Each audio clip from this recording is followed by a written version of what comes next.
Untuk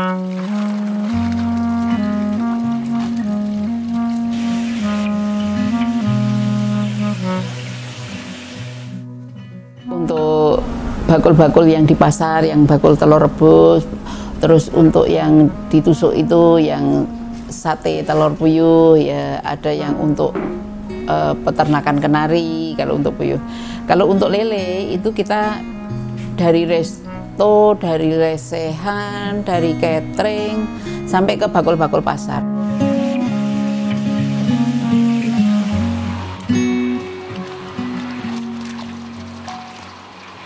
Oh ya, kalau di Bendari BAM untuk sekarang ini kita ada puyuh, ada bebek untuk beternaknya, terus perikanannya ada lele dan ada nila bioflok. Terus untuk mengurai limbah kita ada budidaya maggot. Untuk pertanian kita memang memproduksi pupuk organik. Jadi pupuk organik padat yang hasil dari limbah kotoran puyuh dan kotoran maggot itu sendiri. Kenapa pertama puyuh? Itu karena waktu itu di lingkungan saya, di lingkungan Bangsan sini itu banyak peternak puyuh.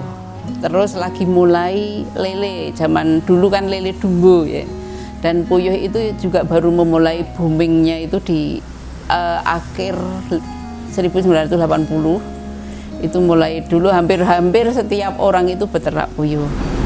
Ya memang awalnya kita miara puyuh yang 500 ekor itu dari kandang orang tua. Tapi beriringnya waktu kita bisa sisa hasil usaha itu kita ada orang menjual tanah kita beli dan ada kesempatan untuk mengembangkan usaha. Seperti contohnya waktu itu saya memulai dengan penetasan. Jadi limbah telur tidak netes, limbah bejantan, nah itu saya berpikir ini untuk apa limbah ini? Akhirnya kita memelihara lele dan bebek. Jadi itu semua potensi untuk membuang limbah. Kalau puyuh itu sekarang, untuk sekarang ini mungkin di kisaran 70-75% bertelurnya. Kalau untuk lele itu di kisaran misalnya kita buang pakan, maksudnya kita beri pakan 1 kilo itu mungkin nanti dapat daging lelenya sekitar 750 gram sekitar itu, di kisaran itu. Jadi memang kalau dibanding dulu sama sekarang itu beda. Entah itu kualitas pakan atau apa, atau kualitas bibit kita nggak tahu ya. Kalau dulu waktu pertama kita miara lele itu pakan 1 kilo bisa dapat daging 1 kilo, bahkan bisa lebih. Kalau sekarang pakan 1 kilo itu paling kita dapat dagingnya sekitar itu 750 gram sampai 800 gram. Puyuh pun juga seperti itu. Jadi di kisaran angka 70 sampai 75% bertelurnya. Ayam itu kan mirip-mirip puyuh juga. Cuman kalau puyuh kan intensif ya dikandangkan gitu, kalau ayam enggak.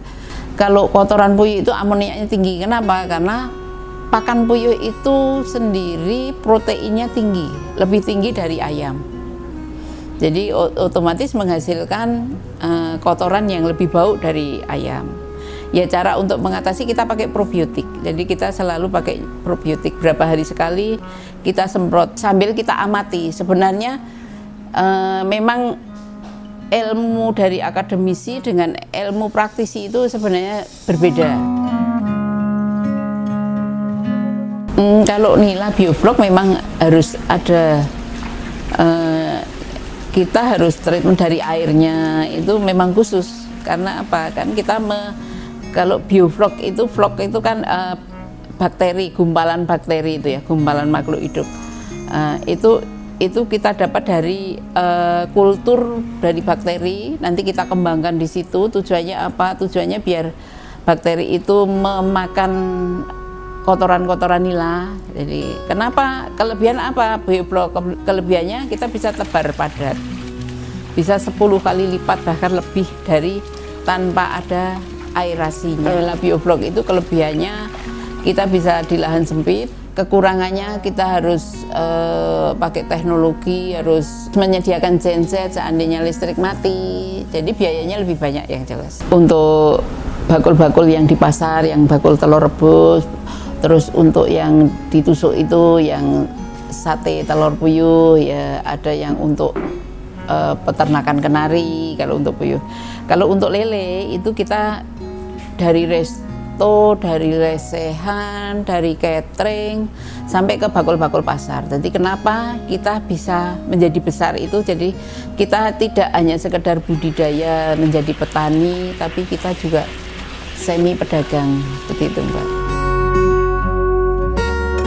Terima kasih Punca Media. Mari berwirausaha, ciptakan usahamu sendiri.